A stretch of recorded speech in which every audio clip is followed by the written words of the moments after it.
क्या कहती हो ठहरो नारी, संकल्प अश्रु जल से अपने, तुम दान कर चुकी पहले ही जीवन के सोने से सपने। तो चलिए यादों को लिए चलते हैं पुराने समय में। सीता के बारे में तो सभी जानते हैं, थोड़ा जानिए उर्मिला के विषय में। तो चलिए इस वीडियो में हम मैथिली शरण गुप्त जी की अमर कृति, उनके महाकाव्य साकेत के नवम सर्ग के विषय में चर्चा करेंगे। साकेत महाकाव्य वैसे तो जो संपूर्ण जनमानस के हृदय में सहज रूप से विद्यमान है राम, इस महाकाव्य में राम को आदर्श की प्रतिमूर्ति के रूप में स्थापित किया गया है, जो जन जन के लिए एक प्रेरणा है। परंतु साकेत का नवम सर्ग विशेष रूप से महत्व इसलिए रखता है क्योंकि यह पूर्णतः उर्मिला, जो कि राम के भाई लक्ष्मण की पत्नी है, यह सर्ग पूर्णतः उर्मिला को समर्पित है। तो सबसे पहले हमें समझना पड़ेगा कि साकेत के इस सर्ग में उर्मिला की बखानता या उर्मिला को इतना महत्व क्यों दिया गया है। हमें किसी भी रचना के परिदृश्य को समझना बहुत ज़रूरी है कि कोई रचना क्यों रची जा रही है। यदि आपसे भी आज कही जाए कुछ लिखने के लिए, तो आपका भी कुछ उद्देश्य होगा, तो इसके पीछे भी कुछ उद्देश्य था। कोई भी रचनाकार या साहित्यकार या कवि अपने युगीन परिस्थितियों को दरकिनार करके कोई रचना नहीं कर सकता है। यदि देश गुलामी की जंजीरों में जकड़ा हुआ है, परतंत्र है, और आप रोमांटिसिज्म पे कविताएं लिखेंगे तो आपकी रचनाएं निर्मूल हो जाएंगी। और मैथिली शरण गुप्त जी भी अपनी तत्कालीन परिस्थितियों को दरकिनार करके कविताएं नहीं लिखे हैं। मैथिली शरण गुप्त जी द्विवेदी युग के कवि हैं, और जैसा कि आप सभी जानते हैं, राष्ट्रीयता का एक व्यापक चित्रण द्विवेदी युग में देखने को मिलता है, क्योंकि 1857 का जो महासंग्राम था, उसके उपरांत देशभक्ति की एक भावना का संचार होता है जन जन में, और भारतेंदु युग का आरंभ भी होता है। तो भारतेंदु युग में राष्ट्रीयता का जो बीज अंकुरित किया गया था, वह पुष्पित और पल्लवित होता है द्विवेदी युग में। क्योंकि कोई भी कवि कहीं भी कोई भी रचना आप उठा के देख लीजिए, उसका मूल उद्देश्य राष्ट्रीयता ही है। तो संक्षेप में कह सकते हैं कि द्विवेदी युग जागरण और राष्ट्रीय स्वतंत्रता का काल था, और देश की तत्कालीन परिस्थितियों से कवियों का हृदय शुद्ध हो गया था, जिसमें से एक मैथिली शरण गुप्त जी भी थे। मैथिली शरण गुप्त जी का सोचने का तरीका थोड़ा सा भिन्न था। वे देश की दुर्दशा का कारण सांप्रदायिक और सामाजिक कुरीतियों को मानते थे, और राष्ट्रीयता का जागरण धार्मिक और सामाजिक सुधार के माध्यम से मानते थे। इसलिए उन्होंने जो समाज की कुरीतियां हैं, जो दुरावस्था है, उसे चित्रित किया और एक नवीन विचारधारा का संचार करने का प्रयत्न किया है। और जब सामाजिक कुरीतियों की बात आती है तो नारी की अवस्था कहना ठीक नहीं है, नारियों की दुरावस्था सबसे ऊंचे पायदान पर थी, क्योंकि उन्हें समाज की मुख्य धारा से दरकिनार करके रखा गया था और उनकी अस्मिता को भी नकारा गया था। इसलिए मैथिली शरण गुप्त जी के काव्यों में पीड़ितों के प्रति सहानुभूति भी है और नारियों की पुनर्प्रतिष्ठा का सफल पहल भी है। क्योंकि कहा जाता है ना कि नारी का सम्मान जहाँ है, संस्कृति का उड़ान वहाँ है। एक सुगठित और सशक्त राष्ट्र का निर्माण तभी हो सकता है जब आदर्श और मर्यादित समाज हो, स्नेह युक्त परिवार हो और उदात्त चरित्र से परिपूर्ण नर नारी हो। इसलिए उन्होंने एक उदात्त चरित्र की नारी का चित्रण किया है साकेत के नवम सर्ग में। नारियों के प्रति मैथिली शरण गुप्त जी की दृष्टि रोमानी न होकर मर्यादावादी है, और वे नारी को भोग की वस्तु नहीं, पुरुष का पूरक अंग समझते थे। और जब बात आती है उर्मिला की, तो उन्होंने उर्मिला का चित्रण क्यों किया, ये हमें समझना बहुत ज़रूरी है। उर्मिला एक पौराणिक पात्र है, आप सभी जानते हैं, परंतु हम सब सीता के दुख को अधिक महत्व देते हैं। तो समाज में जो उपेक्षित पात्र थे, जिन पर आज तक रचनाएं नहीं हुई, चर्चाएं नहीं हुई, उन्हें सम्मान कौन दिलाएगा? उन्हें सम्मान दिलाते हैं आधुनिक युग के कवि, उन्हें सम्मान दिलाते हैं मैथिली शरण गुप्त जी। यहाँ तक कि कैकेयी के पश्चाताप, क्योंकि एक समय बाद कैकेयी को अपने किए पर बहुत दुख हुआ, पश्चाताप की अग्नि में वह जल रही थी, तो उसके दुख को कौन चित्रित करेगा? उसके दुख को भी इन्होंने चित्रित किया है।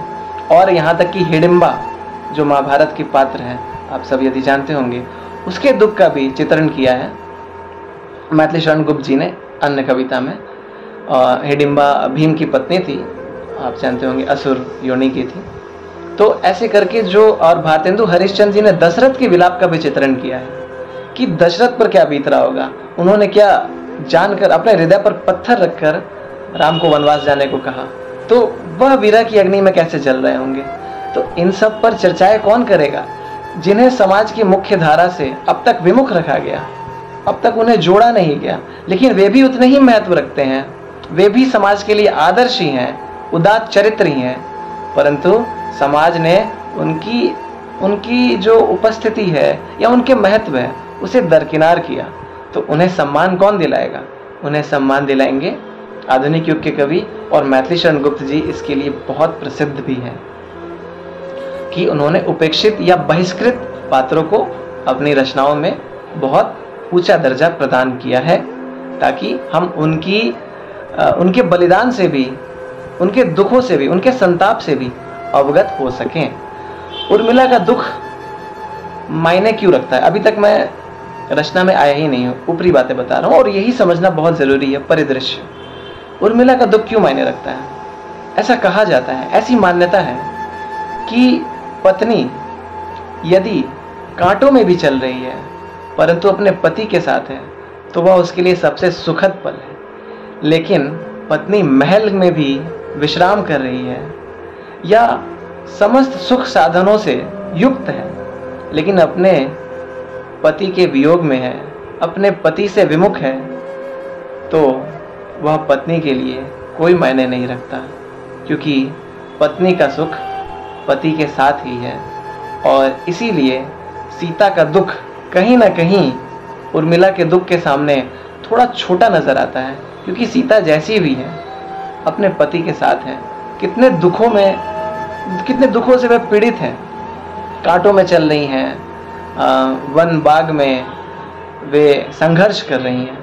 हालांकि एक वर्ष वो भी अपने पति से दूर थी जब रावण ने हरण कर लिया था, परंतु उर्मिला 14 वर्ष तक अपने पति के वियोग में थी और एक तपस्विनी का रूप धारण करके वह रहती थी, अपने माता का या अपने परिवार के सेवा में विलीन रहती थी, और दीप जलाकर लक्ष्मण के नाम का रोज उपासना किया करती थी कि मेरे पति सुरक्षित रहें। आप सबको पता होगा जब मेघनाथ ने लक्ष्मण को मूर्छित कर दिया था तो वो दीपक बुझ गया था। पर फिर भी हमें यह समझना ज़रूरी है कि किसी का दुख कम या अधिक नहीं होता है, अपने अपने स्थान पर दुख सबने महसूस किया होता है, बस नज़रिए का फ़र्क होता है, हमें समझने की देरी होती है, उसे समझने की ज़रूरत है। और मैथिली शरण गुप्त जी ने यह कार्य किया है और हम सबको उनका धन्यवाद भी करना चाहिए। तो चलिए हम नवम सर्ग की अंतर वस्तु पर भी चर्चा कर लेते हैं, और मैं कुछ कुछ प्रमुख पंक्तियों का उल्लेख कर रहा हूँ जो आप लोगों के लिए बहुत महत्वपूर्ण होगा। गुप्त जी की प्रमुख पंक्तियाँ है कि अबला जीवन हाय तुम्हारी यही कहानी, आंचल में है दूध और आंखों में पानी। और गुप्त जी की उर्मिला आदर्श की प्रतिमा है, जो कि कर्तव्य की वेदी पर चढ़कर अपनी बहनों से बिना ईर्ष्या किए हुए स्वयं को बलिदान करती है। अपने अतुलित कुल में प्रकट हुआ था कलंक जो काला, वह उस कुल बाला ने अपने अश्रु सलील से समस्त धो डाला। उर्मिला अपने आराध्य लक्ष्मण जी की प्रतिष्ठा करके स्वयं को आरती की ज्वाला में जलाए जा रही है। मानस मंदिर में सती पति की प्रतिमा थाप, जलती सी उस विरह में बनी आरती आप।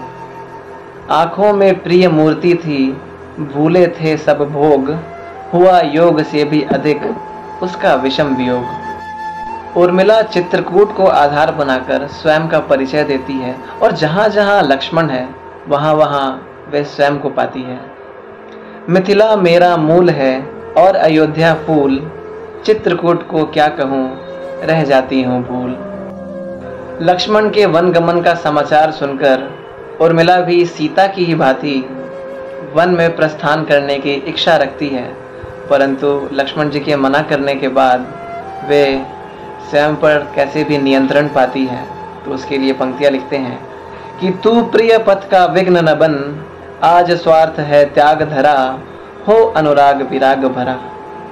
तू विकार से पूर्ण न हो, शोक भार से चूर्ण न हो। उर्मिला राज सुखों में पली हुई नव यौवना है, जो विरह का दुख क्या होता है कैसे जानती है, और इसलिए लक्ष्मण के बिछड़ते ही वह अपने धैर्य को संभाल नहीं पाती है।